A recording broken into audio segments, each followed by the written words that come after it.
현대인의 생명을 위협하는 대표적인 질환, 암. 현대의학의 3대 암 치료법은 외과적 수술과 항암제 및 방사선 치료. 하지만 말기암인 경우 암 완치는 고작 20%. 첨단 현대의학도 암을 불치병으로 남겨놓은 상황인데 현대의학이 풀지 못하고 있는 불치병들, 그 해법을 면역력 강화에서 찾고자 하는 시도들이 새롭게 관심을 모으고 있다.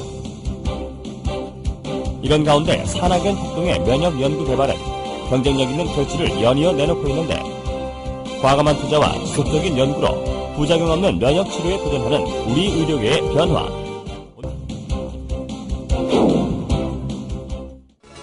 천연 생약제에서 추출한 성분으로 만든 항암 기능성 식품이 국내에서 처음으로 개발돼서 이르면 이달 안에 시판될 예정입니다. 조용호 기자가 전합니다.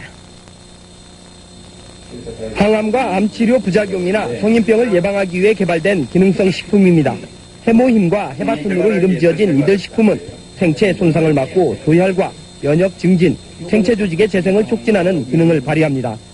이러한 효능을 입증하기 위해 쥐에게 암세포를 투여해봤습니다. 암세포가 계속 전이되는 왼쪽 쥐와는 달리 기능성 식품을 투여한 오른쪽 쥐에서는 암세포 억제 효과가 나타났습니다. 이번에 개발된 이 두 기능성 식품은 해바라기와 당귀 등 우리의 전통 한약재에서 그 성분을 추출했습니다. 생명공학과 방사선 기술로 천연생약제를 조합해 새로운 복합 물질을 만드는 방식을 썼습니다. 각각의 성분들을 분리를 해서 그것의 각각의 효능을 검증한 다음에 효능을 극대화할 수 있게 다시 그 성분들을 재구성한 겁니다. 종전의 천연생리 활성물질은 항암 효능에 한계가 있고 독성까지 강했습니다. 하지만 이번에 개발된 항암 기능성 식품은 여러 성분을 조합해 효능을 높이고 독성은 없앴습니다. 이들 항암 기능성 식품은 원자력 병원 등에서의 임상시험과 병행해 이번 달 안에 시판될 예정입니다. KBS 뉴스 조용호입니다. 환자의 면역력을 탁월하게 높여주는 새로운 생약 복합제가 국내 연구진에 의해 개발됐습니다.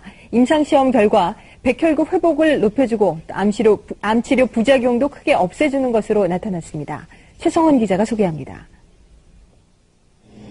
생약을 섞어서 만든 해모임이란 생약물질입니다. 원자력 연구소는 천연생약제 30여 종을 집중 분석한 끝에 당귀와 천궁, 백작약 등을 재합성해 이 생약물질을 만들었습니다.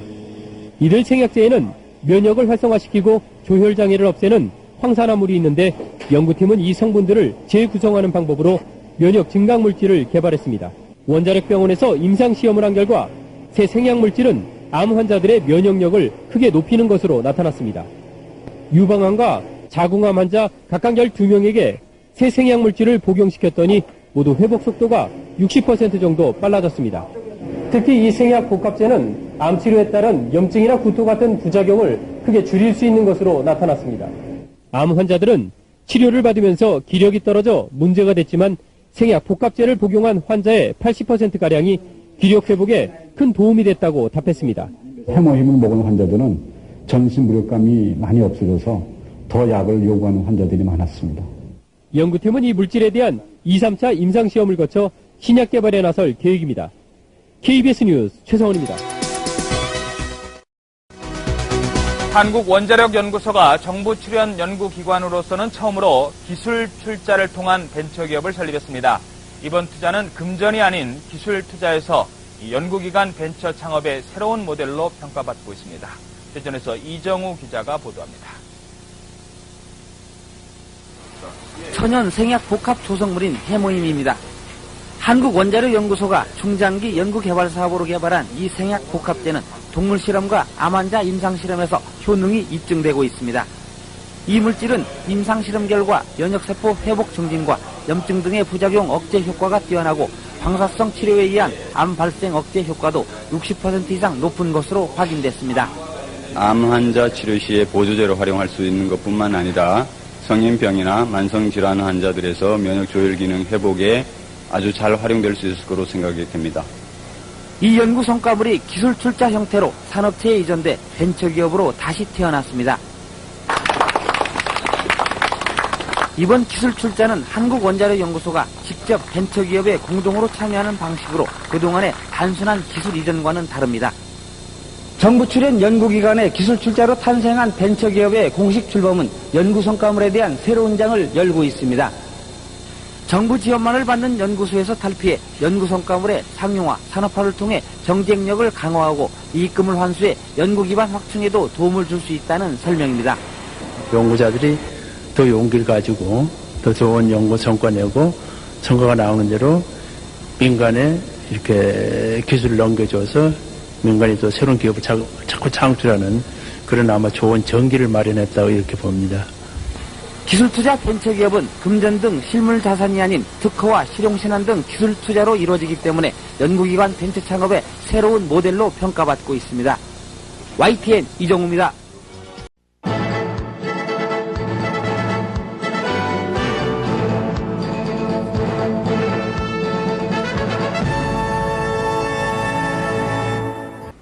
연구소 기업 혹시 들어보셨습니까? 말 그대로 연구소가 보유한 기술을 출자해 회사를 설립하는 형태를 말하는데요.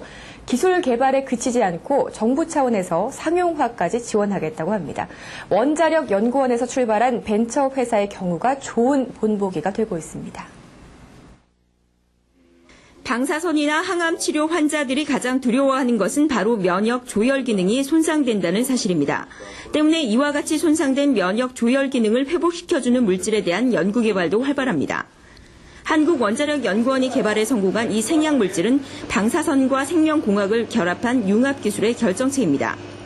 융합기술을 이용해 당귀와 청궁 등 생약제에서 우수 성분만을 추출해 이를 다시 조합해 만든 신물질입니다. 각각의 효능을 가지고 있는 생약제를 그대로 사용하는 대신 추출물끼리 조합해 새로 만든 일종의 복합물입니다. 대개의 경우 방사선을 받으면 면역, 소화, 조혈 기능 세포들이 손상되는데 이때 세포 손상을 억제하는 생약 복합물을 투여할 경우 주요 기능을 빠르게 회복시킬 수 있다는 겁니다.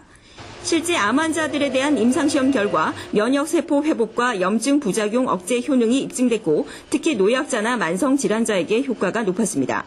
대부분이 최종적인 효과를 위주로 검증을 했죠. 근데 의약품으로 가기 위해서는 그 중간에 작용하는 어떤 메커니즘, 작용 기전 혹은 유효 성분 이런 것들을 다 하나씩 다 규명을 해야 되는 것이 더 남아 있습니다. 면역 조절 기능 장애의 효능이 높은 이 생약 복합물 특허 기술은 현재 벤처회사에 이전돼 상품으로 나온 상태입니다. 지난 2004년에 정부 출연 연구기관인 원자력연구원이 기술을, 기업은 자본을 각각 출자한 겁니다.